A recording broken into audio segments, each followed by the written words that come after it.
and gotta lift this up. There's nothing else. I see nothing else. And to take this off, you need to go at the bottom of this, so you gotta be careful a little bit. So you really don't want, like, this guy's car is super clean. It's an old Lexus, but it's super clean. At the same time, there's not much you can do here. So use rags, whatever you can, and this baby will come off. You see that? I put this underneath and the force was on top of this.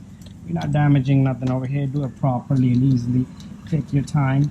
And whenever you're removing this guy, there's one more clip down here. I don't want to force it like in a different angle, so I'm gonna put this right here. Come straight up. So whenever you're working with Toyota Lexus, if you disconnect this door switch, after that your windows needs a relearn. So there's a procedure for that. But if it doesn't bother you, you leave it alone. Sometimes I know. So we gotta remove this connector here. Okay, that's that. Take your switch. If you need to remove the switch, this is how easy it is. You just pull up on it and it comes right off, and you take the new switch if you need to, plug it back in. Remember, you might have to program the windows because all the windows might not work. Like, they won't have that function no more, or one window will just not go up and down and it won't work at all. So do a test on that.